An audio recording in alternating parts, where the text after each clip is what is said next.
kemudian para komunitas yang hadir, juru kunci tadi luar biasa sudah spirit memberikan doa kepada kita semua.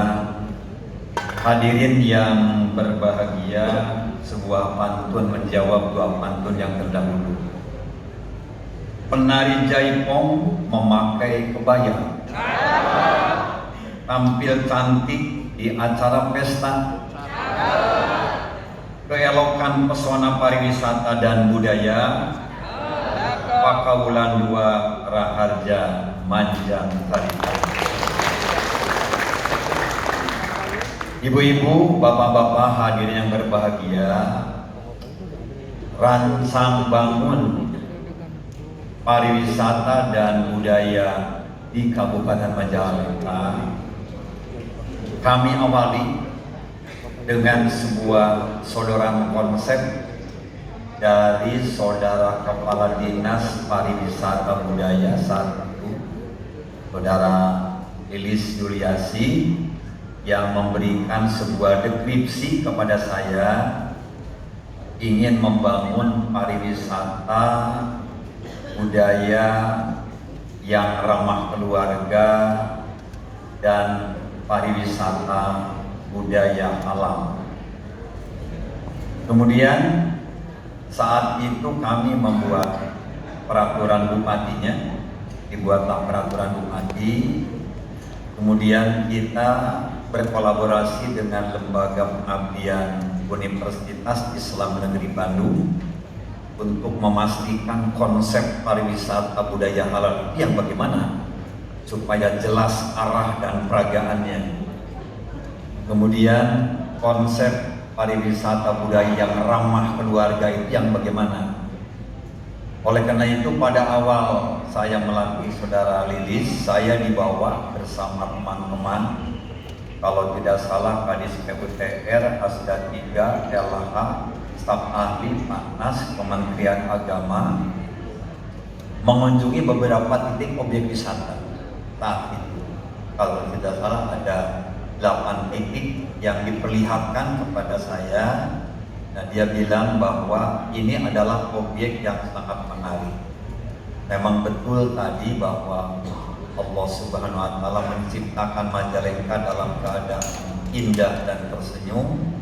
Walaupun terkadang kita bertanya, sejak dunia ini berdiri, Majalengka sudah memiliki objek itu. Tetapi pertanyaannya, mengapa? Baru akhir-akhir ini kita bisa memastikan potensi itu bisa kita jual ke level internasional, dan akhirnya kita menemukan sebuah format dan konsep bahwa pariwisata di Majalengka ini sangat menarik dan begitu natural sehingga banyak dikunjungi oleh masyarakat, tidak hanya domestik tapi juga di luar negeri. Ibu dan Bapak, konsep itu kita peragakan, dan saya minta by name, by address, data potensi wisata di Majalengka itu ada berapa, status miliknya punya siapa, apakah punya TNGC, punya pemerintah daerah, punya desa, punya pribadi. Itu harus jelas dulu, saya bilang, supaya melangkahnya gampang, menganggarkannya juga dengan politik anggaran juga bisa kita jalankan. Dan alhamdulillah Ibu dan Bapak, dengan kalimat di objek wisata itu ada tempat wisata, tempat selfie, tempat kuliner, tempat cenderamata, tempat parkir, tempat bermain, tapi juga harus ada tempat ibadah. Maka saya mengambil kebijakan membangun 8 masjid di tempat-tempat objek wisata yang satu gagal, yaitu di Peralayan. Ya. Mulai dari Cipanten, Panyaboyan, Sikupo, kemudian Taman Dirgantara, kemudian Taman Lebakjara Harja, kemudian di Janawi kita bangun. Nah, yang gagal adalah di Peralayan karena harga tanahnya minta 800.000 per meter, sehingga appraisal tidak mungkin membeli, itu akhirnya gagal dan dialihkan kepada tempat lain. Ibu dan Bapak yang saya hormati, potensi wisata itu adalah potensi yang selalu dapat diperbaharui. Beda dengan sumber migas.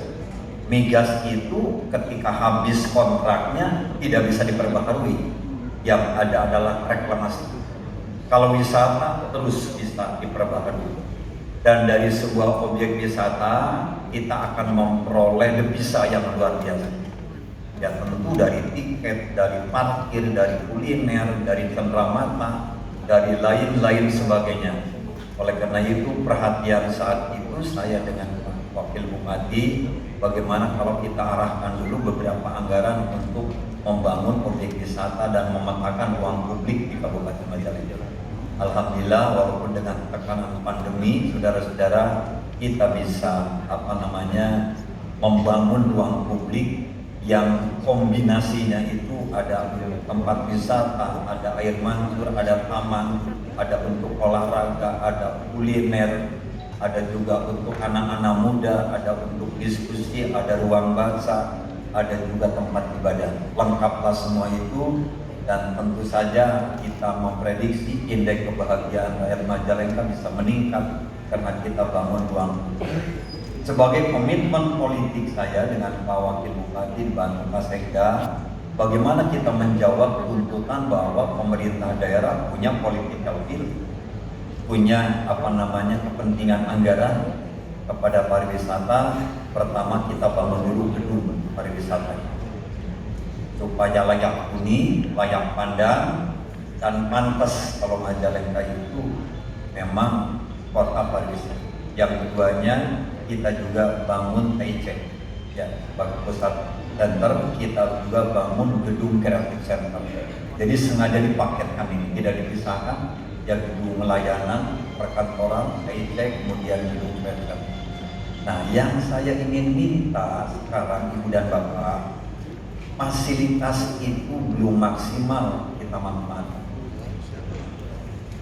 Segera Saudara Kadis Palu, apakah TIC kita, apakah gedung kreatif center ini dimaksimalkan pemanfaatan. Akan menjadi mubah kalau kita membangun gedung, tetapi aktivitas kegiatannya biasa-biasa. Kementerian Pariwisata dan Ekonomi Kreatif telah memberikan penghargaan. Waktu saya datang dengan Dinas Pariwisata menghadap Pak Menteri, luar biasa, dan kita mendapat penghargaan sebagai kota kreatif ya, dengan seni pertunjukan. Nah, ini kan sebuah spirit yang bisa kita banggakan untuk lebih mengungkit bagaimana potensi-potensi ekonomi kreatif yang dikombinasikan dengan spirit pariwisata yang ada bisa menjadi kekuatan yang bisa kita tawarkan dan menjadi magnet bagi sebuah kunjungan wisatawan baik dari domestik ataupun mancanegara ke Kabupaten Majalengka. Tidak bisa dipungkiri lagi ya, kemarin Pak Gubernur dalam rapat dengan para bupati wali kota di BIJB, beliau akan selalu mengambil posisi rapat kepala daerah itu di BIJB saja ya, selama menjadi pejabat, untuk memastikan ya, bahwa BIJB tidak hanya sebagai fasilitasi penerbangan, tetapi bisa menjadi pusat kegiatan, sekali-kali kegiatan pemerintahan di sana. Jadi minta kepada para kepala daerah agar betul-betul menggali potensi PAD dari pariwisata, karena dari sanalah sumber yang terus bisa diperbaiki. Oleh karena itu kegiatan Pakaulan 2 hari ini saya berharap bisa menjadi bahan evaluasi terhadap potensi yang ada yang belum kita maksimalkan, dan terus mencari potensi-potensi baru, objek-objek baru untuk kepentingan sebesar-besarnya pembangunan di Kabupaten Majalengka. Pintu rezeki untuk membangun Majalengka kita mengandalkan dari dana transfer pusat APBN, dari bantuan keuangan provinsi, sementara dari PAD kita baru mengandalkan yang ada, maka kita harus mencari dan menggali yang belum ada supaya ada.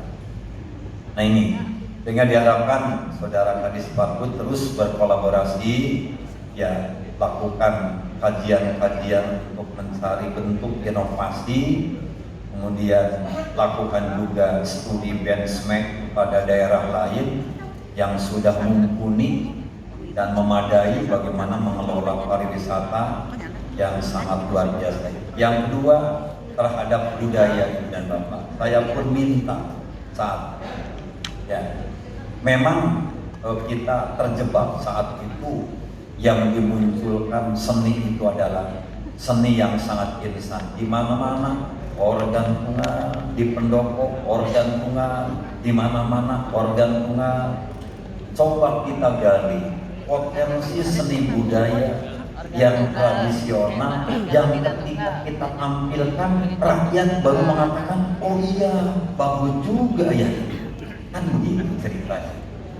Jadi konsistensi ya dan komitmen kita dalam memahami kultur tradisional atau buhun kalimat bahasa kita ini patut kita gali lagi, patut kita munculkan lagi.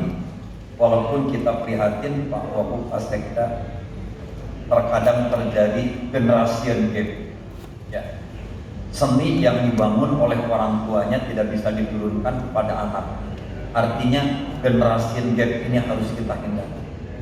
Jadi harus kita mencari bentuk safety dari keluarga dengan membentuk generasi-generasi melalui pembelajaran, tidak hanya dari orang tuanya kepada anak. Banyak saudara-saudara seni-seni buhun yang potensial dan menarik telah terkubur jauh di bawah. Oleh karena itu mari kita bangkitkan lagi seni-seni tradisional. Harus berani pemerintah daerah atau OPD menghaturi atau menghadirkan potensi buhun itu dalam acara-acara tertentu. Ternyata rakyat bisa dibangkitkan lagi memori masa lalunya dengan kejayaan seni-seni tradisional, dan ini sangat luar biasa ya. Jadi political will pemerintah ini memang sangat luar biasa, perlu kita galakkan. Jadi bagaimana seorang pimpinan daerah berkomitmen dengan itu? Bisa, anggaran bisa ya. Jadi tergantung kita sebetulnya. Oleh karena itu input dari dinas teknis baik dengan budaya tadi, ya, seni budaya yang tradisional yang sudah lama hilang bahkan cenderung punah, coba tampilkan lagi yang begitu. Itu bisa merangsang cara berpikir masyarakat. Yang kedua, lanjut kita dengan pembelajaran di sekolah-sekolah. Kearifan lokal atau muatan lokal dengan kurikulum merdeka ini sangat memungkinkan ya seni-seni itu menjadi bahan ajar juga di sekolah-sekolah agar tidak terjadi kepunahan. Jadi akan terjadi proses regenerasi dan tidak akan terjadi generasi yang gap. Ya, nah ini yang harus kita cermati. Silakan Saudara Kadis Parbud dengan Kadisdik lakukan kajian itu di sekolah, termasuk olahraga tradisional pun jangan sampai hilang di tengah-tengah masyarakat. Karena tidak semua orang, ya apalagi orang-orang yang usia lanjut bisa melakukan olahraga yang standar sampai sekarang, tapi mungkin mereka lebih senang dengan olahraga-olahraga yang sifatnya tradisional. Mudah-mudahan agenda kegiatan hari ini sekali lagi bisa menjadi spirit. Mohon Ibu Direktur dibantu Majalengka Bu untuk pengembangan pariwisata dan budayanya begitu. Ini pesan saya Bu kepada Ibu. Jadi mohon dibantu dari Kementerian Pariwisata dan Ekonomi untuk pengembangan kedua hal ini. Potensinya luar biasa, begitu tidak akan kurang potensi di Majalengka. Hanya barangkali bentuk lain yang bisa diperbantukan kepada Majalengka. Tentu kami harapkan dari Kementerian Pariwisata dan Ekonomi Kreatif.